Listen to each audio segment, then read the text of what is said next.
guru kita bersama yakni Kiai Haji As'ad Balki, yang saya hormati para ustadz yang hadir di sini. Ada Ustadz Ma'mun Al-Hafidh, ada Ustadz Ridwan STAHI, ada Ustadz Ma'mun MPDI, ada Ustadz Hajar SO SOS. Ya. Siapa lagi nih? Amin.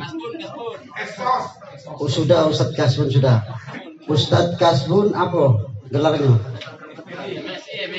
MSI ya, MSI. Ada Ustadz Ilham SOS ya.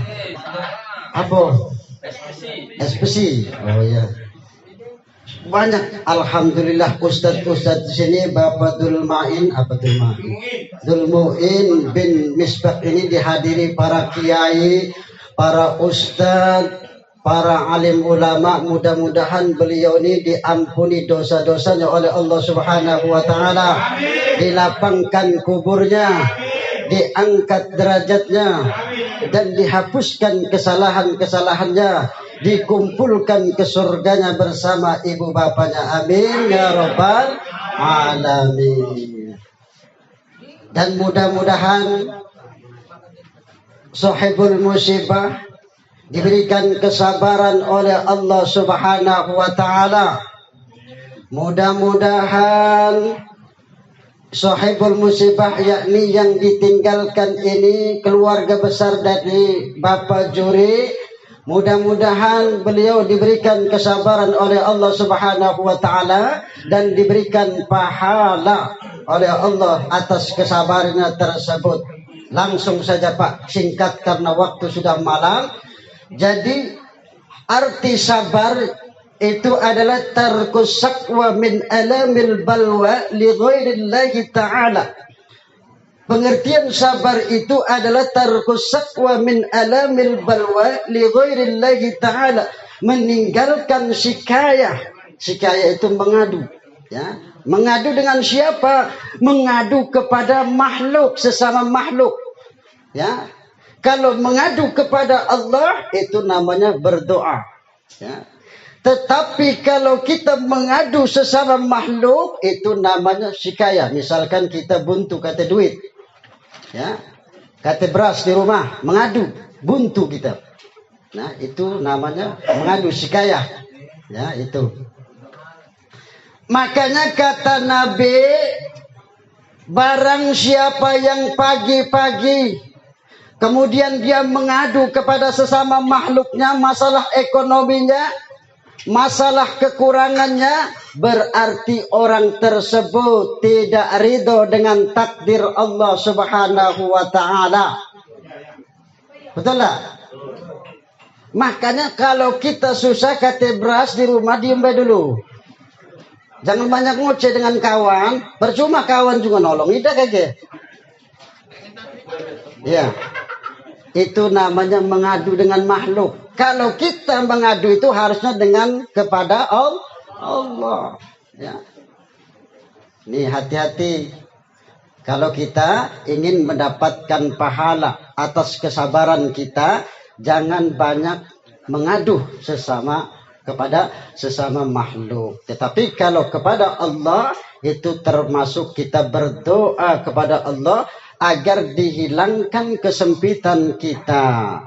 Maka kita bersabar mendapatkan pahala di sisi Allah Subhanahu wa taala.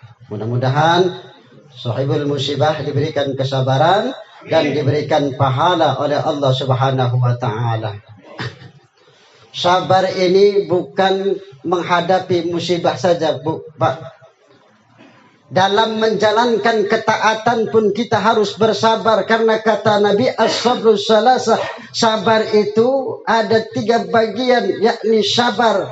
As-sabru alal musibah, sabar dalam menghadapi musibah. As-sabru alal ta'ah, sabar dalam menjalankan ketaatan. As-sabru alal ma'siyat, sabar dalam meninggalkan maksiat. Yang lebih besar pahalanya mana? Yang lebih besar pahalanya adalah kita bersabar meninggalkan maksiat. Kalau sabar atas musibah yang kita alami, itu cuma 300 derajat mendapatkannya. Kalau sabar untuk menjalankan ketaatan, 600 derajat. Kalau sabar untuk meninggalkan maksiat, maka itu 900 derajat. Makanya yang galak maling ayam berhentilah. Ya, tak usah nak galak maling ayam. Yang galak main judi berhentilah. Ya. Yang apa lagi? Yang sering minum minuman keras berhentilah. Ya. Kalau ajal datang sedang minum keras atau sedang main judi, apa yang akan kita katakan nanti kepada Allah Subhanahu wa taala? Makanya Allah Subhanahu wa taala berfirman, "Alladzi khalaqal mauta wal hayata liyabluwakum ayyukum ahsanu amala."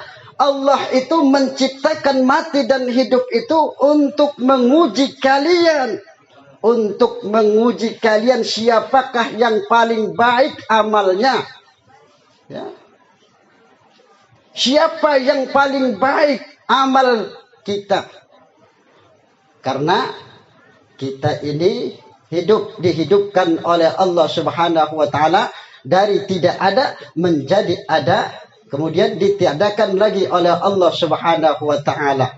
Ini harus kita benar-benar menjalankan perintah Allah Subhanahu wa taala bahwa kita ini pasti akan Bismillahirrahmanirrahim.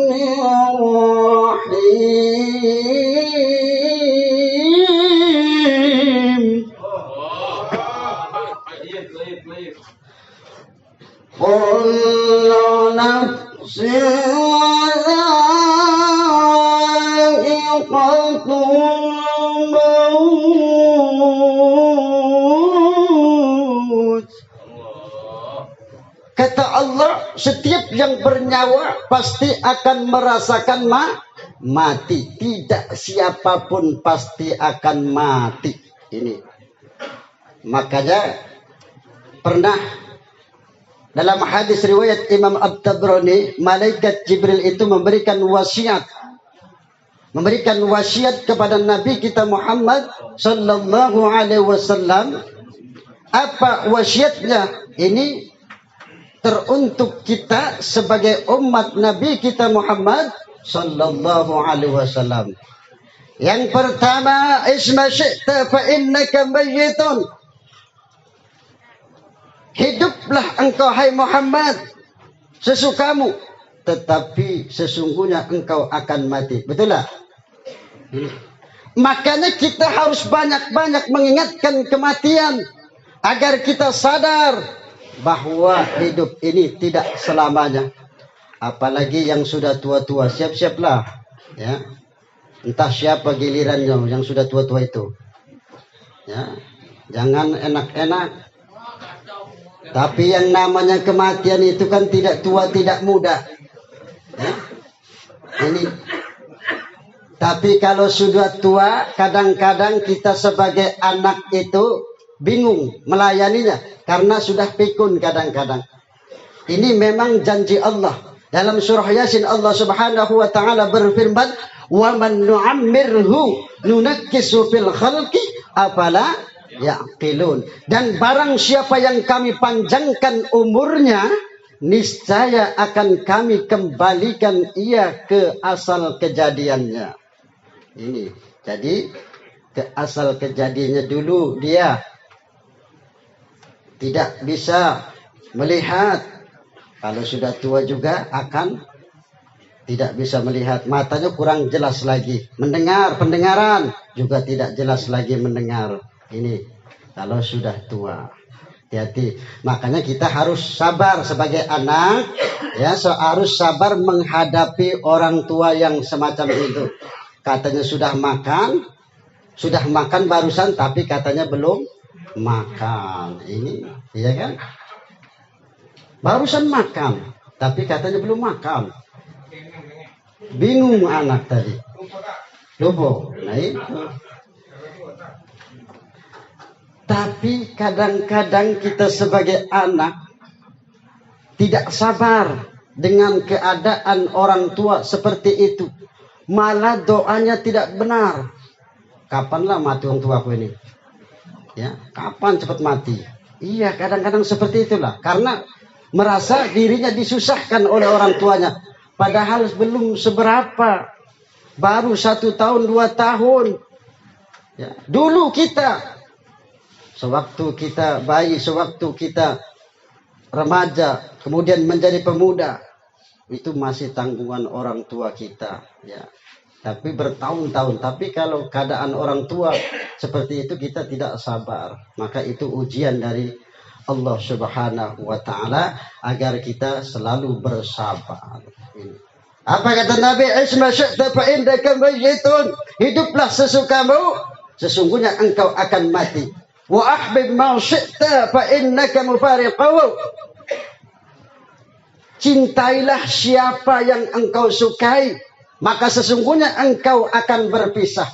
Boleh kita cinta dengan istri kita, boleh kita cinta dengan orang tua kita, dengan saudara-saudara kita, namun apa yang akan terjadi, semua itu akan berpisah. Ya.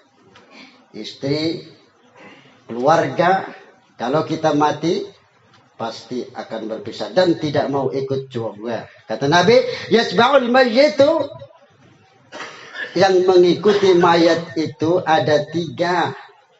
Ahluhu wa maluhu wa amaluhu. Keluarganya, harta bendanya, kemudian amalnya. Fayarji'u usnan, kembali yang 2, wa yabqa wahid. Cuman tinggal 1, yakni amaluhu, amalnya. Itulah yang akan menyertai kita masuk ke alam kubur. Lalu nasihat yang ketiga, wa'mal, beramallah engkau.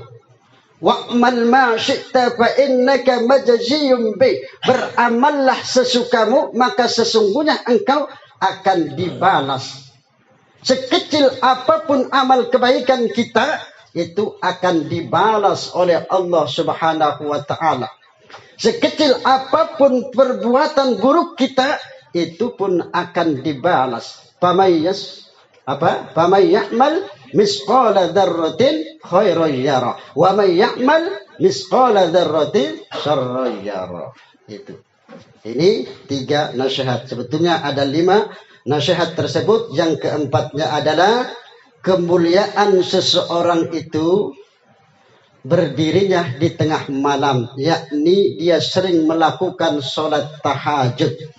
Ya, kata malaikat Jibril, kemuliaan seseorang itu dia sering berdiri di tengah malam, melakukan amal ibadah, menghidupkan malam, sholat tahajud, berzikir, membaca Quran, dan lain sebagainya. Lalu yang terakhir, keperkasaan seseorang itu, ketidakbutuhannya dengan orang lain. Artinya, dia hanya menyandarkan dirinya kepada Allah Subhanahu wa Ta'ala. Karena Allah lah yang bisa memberikan pertolongan kepada kita. Mengadu hanyalah kepada Allah. Makanya, Nabi bersabda, ada doa Nabi Musa, Allahumma lakal hamdu wa ilaikal mustaka wa antal musta'anu wa la hawla wa la quwwata illa billahil aliyyil